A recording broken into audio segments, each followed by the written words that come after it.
São 9 horas.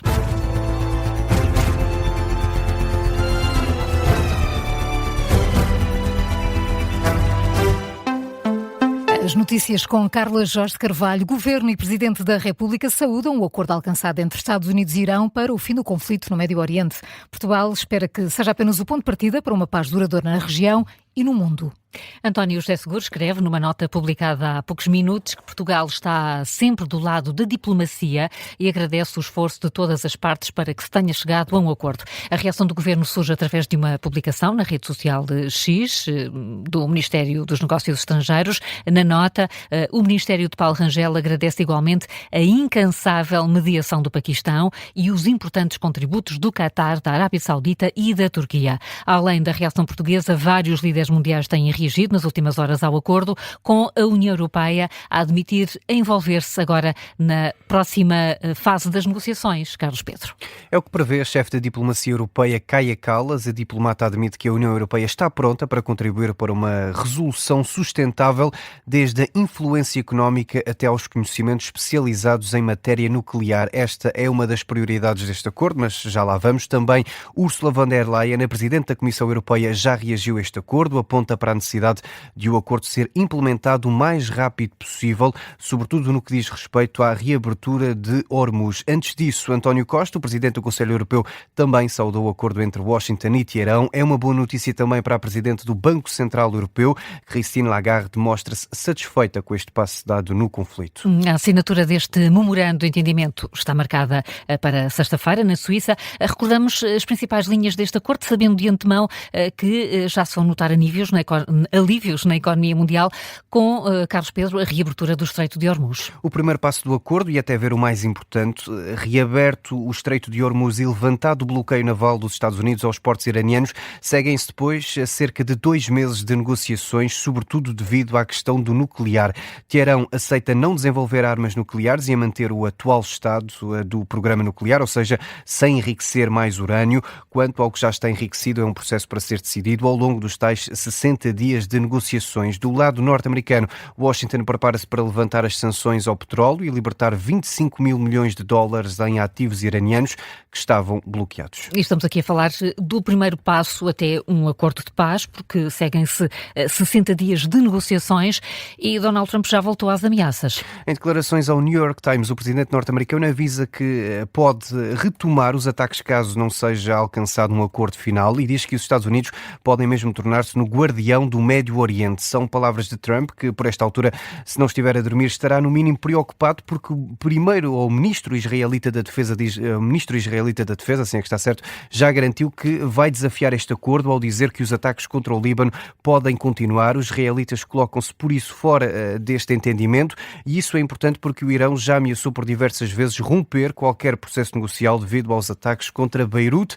Também Donald Trump já se mostrou descontente com a Netanyahu devido a este tema. Carlos Pedro, com as reações e também os termos do acordo de cessar-fogo, com esta nota, Israel põe-se de lado deste entendimento. Na análise, o especialista em relações internacionais, Miguel Baumgartner, explica que este é precisamente o maior desafio para Donald Trump, controlar o aliado Tel Aviv. O maior desafio de Donald Trump vai ser como é que os Estados Unidos vão controlar o seu parceiro na região, que é Israel, e como é que Israel vai se comportar relativamente à questão deste acordo. Parece-me a mim que vai ser difícil, parece-me a mim que nós vamos talvez voltar outra vez a este ponto da situação em que o Irão volte a dizer que o Estreito está encerrado ou que se vai retirar da mesa das negociações, porque como dizia ontem o líder do Parlamento iraniano, o cão raivoso, que era assim que ele identificava Israel, põe em causa, efetivamente, o acordo entre os Estados Unidos e o Irão. Miguel Baumgartner, no Gabinete de Guerra desta manhã, diz ainda que o acordo em relação às questões nucleares deve ser parecido ao que foi acertado durante a presidência de Barack Obama. Perante o acordo alcançado no Médio Oriente, há boas notícias para os bolsos dos portugueses, Carla. Aqui na Rádio Observador, Pedro Lino, analista de mercados, antecipa uma descida acentuada do preço dos combustíveis na próxima semana, isto porque o preço do barril de petróleo deve agora estabilizar. O preço do petróleo não deve baixar muito mais do que neste momento a $80, deve baixar até aos 75, quanto muito. Enquanto que antes do conflito trouxe à volta dos $65. Mas pelo menos vamos ter um alívio muito substancial. Sim. E já não é aquela pressão do preço acima dos $100, por isso para a semana finalmente vamos ter um grande alívio no preço dos combustíveis. O preço do barril de Brent caiu cerca de 4% desde que foi anunciado este acordo. O petróleo, que serve de referência para o mercado português, está a ser negociado a esta hora a cerca de $83 o barril. Trata-se do valor mais baixo desde o início de março, dias após o início dos ataques dos Estados Unidos ao Irão. 4 mortos em Kiev e 5 em Kharkiv. É este o resultado de um ataque maciço da Rússia contra a Ucrânia nas últimas horas. Há ainda 30 feridos em todo o território ucraniano, depois deste ataque com drones e mísseis. Entre os alvos atingidos esta madrugada está um dos mais importantes locais religiosos da Ucrânia, o Mosteiro das Cavernas, em Kiev, que é também património mundial reconhecido pela Unesco. As forças russas atingiram ainda várias zonas residenciais, não só na capital ucraniana, mas também em outras cidades como Kharkiv e Sumy. Vamos ainda ao Campeonato do Mundo. A Seleção Nacional de Futebol volta esta tarde aos treinos no relevado, depois de ontem ter sido obrigada a recolher um abrigo por causa de um aviso de tempestade. O treino de Portugal em Palm Beach foi cancelado. A equipa portuguesa foi obrigada a recolher para um local seguro por causa de um aviso de tempestade com condições adversas, chuva intensa, trovoada e a possibilidade de queda de raios. Um momento testemunhado pelo enviado especial do Observador ao Mundial, Miguel Cordeiro. Os jornalistas começaram a perceber isto um pouco cedo, porque houve muitos jornalistas que chegaram cedo à conferência de imprensa. A Federação Portuguesa de Futebol pediu para que fossem para os carros porque estava a começar a ser ativado esse protocolo de segurança para tempestades.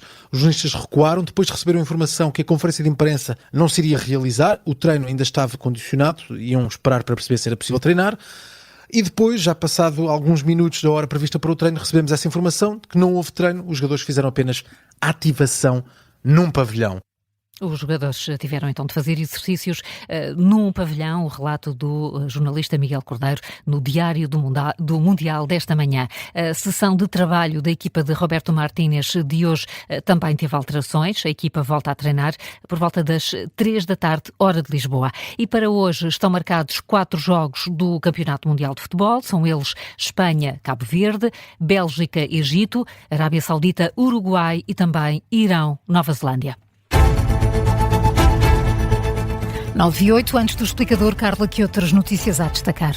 22 concelhos dos distritos de Faro, Santarém, Leiria, Coimbra, Castelo Branco e Bragança apresentam hoje perigo muito elevado de incêndio rural. Este perigo determinado pelo IPMA tem 5 níveis, sendo que muito elevado é o 4º e vai agravar-se a partir de quarta-feira, mantendo-se elevado pelo menos até ao fim de semana.